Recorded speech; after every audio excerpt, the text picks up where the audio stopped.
कभी कभी बहुत सारी महिलाओं के साथ ये समस्या देखने को मिलती है कि एग स्पर्म आपस में मिल जाते हैं। फर्टिलाइजेशन की जो प्रक्रिया है वो भी कंप्लीट हो जाती है, लेकिन उसके बाद में भी उनको प्रेगनेंसी नहीं होती है, यानी कि जो इम्प्लांटेशन होता है वो फेल हो जाता है और फिर उनको प्रेगनेंसी नहीं रुक पाती है।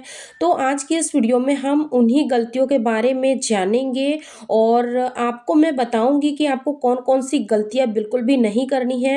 अगर आप प्रेगनेंसी प्लान कर रही है तो आप इस वीडियो को एंड तक जरूर देखें और आप लोग कमेंट में जरूर बताइएगा कि क्या आप लोग भी प्रेगनेंसी प्लान कर रहे हैं और क्या आप लोगों के साथ भी ऐसी समस्या हर महीने देखने को मिल रही है। चलिए आज के इस वीडियो में हम लोग आगे बढ़ते हैं और स्टेप बाय स्टेप हम लोग आज के इस वीडियो में उन खास पॉइंट को नोट करेंगे, कवर करेंगे कि आखिर ऐसा क्यों आपके साथ हो रहा है। तो आप लास्ट का पॉइंट बिल्कुल भी मिस मत करिएगा, क्योंकि लास्ट में मैं आप लोगों को ऐसी बोनस टिप्स दूंगी जो कि आपकी प्रेगनेंसी को 100% कंफर्म करेंगी अगर आप लोग इन टिप्स और ट्रिक्स को फॉलो कर लेते हो तो। चलिए आज की इस वीडियो में हम लोग आगे बढ़ते हैं और समझते हैं स्टेप बाय स्टेप। अगर आप प्रेगनेंसी प्लान कर रहे हैं तो इम्प्लांटेशन क्यों जरूरी है। देखिए ऐसा है, जैसे ही एग और स्पर्म का मिलन होता है तो उसके बाद एक जो होता है वो फिलिपियन ट्यूब से निकल करके एंडोमेट्रियम की दीवार में जाकर चिपकने वाला होता है, यानी कि यूट्रस वॉल में चिपकता है, जिसको कि हम ब्लास्टोसिस्ट कहते हैं। ये यूट्रस वॉल पर चिपकता है, यानी कि गर्भाशय की दीवार जो हर महीने पीरियड्स के बाद बनती है। यानी कि अगर आपका पीरियड रेगुलर है, आप पीरियड से फ्री हो जाते हो, 4 से 5 दिन आपको ब्लीडिंग रहती है, उसके बाद में जैसे ही आप फेयर वॉश कर लेते हो उसके बाद में जो आपकी एंडोमेट्रियम की दीवार है वो फिर से तैयार होने शुरू होती है ताकि आपको प्रेगनेंसी हो सके।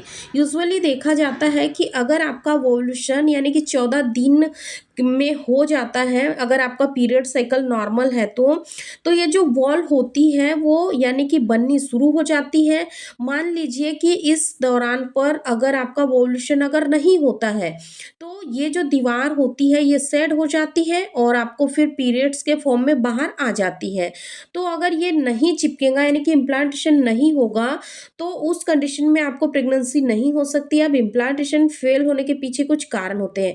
खास तौर पर जो इम्प्लांटेशन फेल होने का जो सबसे बड़ा कारण देखा जाता है वो होता है कुछ महिलाएं यानी कि नॉर्मल रूटीन में भी कुछ मेडिसिन का इस्तेमाल करती है। यानी कि मान लीजिए कि उनको ज़्यादा कोई प्रॉब्लम नहीं है, हल्का सा उनकी बॉडी पेन कर रहा है या फिर उनको फीवर जैसा कुछ लग रहा है और वो ओव्यूलेशन के दिनों में ही अगर इन मेडिसिन का सेवन कर लेती है तो कई बार क्या होता है कि ये दवाइयों के साइड इफ़ेक्ट इतने ज़्यादा साइलेंट होते हैं कि आपको दिखाई नहीं देते हैं, लेकिन कहीं न कहीं ये आपके इम्प्लांटेशन को फ़ेल करते हैं और ये आपके इम्प्लांटेशन को सफल नहीं होने देते हैं।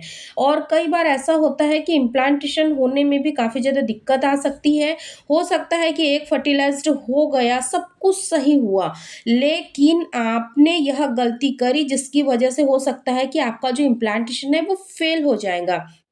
आपको कोई भी दवाई बिना डॉक्टर के प्रिस्क्रिप्शन के नहीं लेनी है। दूसरी चीज़, आपको यानी कि उस समय पर आपको ट्रैवल नहीं करना है। लेकिन अगर आप यानी कि ट्रैवल करते हो, लेकिन आप हमेशा ध्यान रखिए कि आप अगर ट्रैवल कर भी रहे हो तो आप अगर वर्किंग वुमेन हैं तो आप ट्रैवल कर सकते हैं बाय बस, बाय ऑटो, कुछ से भी आप ट्रैवल कर सकते हो। बट कोशिश करिए कि आपको आउटिंग नहीं करना है उन दिनों में।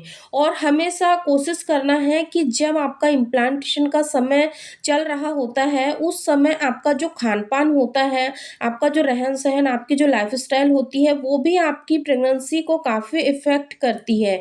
यानी कि अब आप ट्राई कर रहे हो कंसीव करने के लिए, ठीक है, लेकिन आप अपनी हैबिट्स को बिल्कुल भी चेंज नहीं कर रहे हो। जैसे नॉर्मल रूटीन में आप खाते थे खाना, सेम वैसा ही आपका खाना है। आप बाहर का बहुत ही हाइजीनिक खाना खा रहे हो, यानी कि बाहर का फास्ट फूड और भी ऑयली, स्पाइसी, चटपटा, ये सारी चीज़ें आप खा रहे हो। आप एक हेल्दी डाइट फॉलो नहीं कर रहे हो, आप एक हेल्दी लाइफ़स्टाइल फॉलो नहीं कर रहे हो। Healthy lifestyle in the sense आप नाइट में काफ़ी ज़्यादा नाइट तक जाग रहे हो, आप टाइम से नहीं सो रहे हो, आपका जो स्लीपिंग पैटर्न है वो काफ़ी ज़्यादा डिस्टर्ब है। यानी कि नाइट में आप 11 से 12 बजे सो रहे हो और फिर सुबह अर्ली मॉर्निंग उठ जा रहे हो, इससे भी कहीं न कहीं आपकी बॉडी पे काफ़ी ज़्यादा इफ़ेक्ट पड़ता है। इसीलिए अगर आप ट्राई कर रहे हैं बेबी कंसीव करने के लिए, तो आपको इन सारी चीज़ों को थोड़ा-सा मॉडिफ़ाई करना है, थोड़े से अपने लाइफ़स्टाइल को चेंज करना है, क्योंकि आपको ऐसा लगेगा कि ये छोटी-छोटी चीज़ों को करने से हमें क्या फ़ायदा होगा, लेकिन आप नहीं जानते यही छोटी-छोटी चीज़ें इन फ्यूचर आपको बहुत ही बड़ी यानी कि इनफर्टिलिटी की ओर धका सकती है।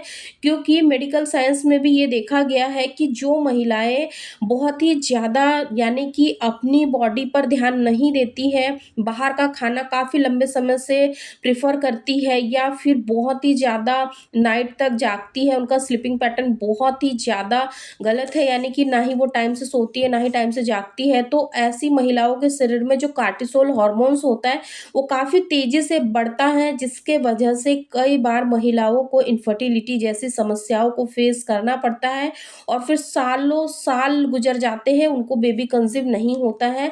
यानी कि उनका ओव्यूलेशन भी समय से नहीं होगा, प्रेगनेंसी भी नहीं होंगी, फिर ऐसी महिलाओं के साथ यही होता है कि उनको इनफर्टिलिटी फेस करना पड़ता है। इसीलिए अगर आप लोग भी ट्राई कर रहे हैं, तो आपको इन सारी चीज़ों को ध्यान में रखते हुए ही प्रेगनेंसी प्लान करना है, ताकि आपको भी जल्दी से जल्दी नेचुरली कंसीव हो। फ्रेंड्स, अगर आज की यह वीडियो आप लोगों के लिए थोड़ी भी यूज़फुल रही होंगी, तो इस वीडियो को लाइक शेयर ज़रूर करें। चैनल को अगर अभी तक आप लोगों ने सब्सक्राइब नहीं किया है, तो चैनल को सब्सक्राइब करके बेल आइकन को भी ज़रूर प्रेस कर दें, ताकि आने वाली लेटेस्ट वीडियो की नोटिफिकेशन सबसे पहले आप लोगों को मिले। धन्यवाद।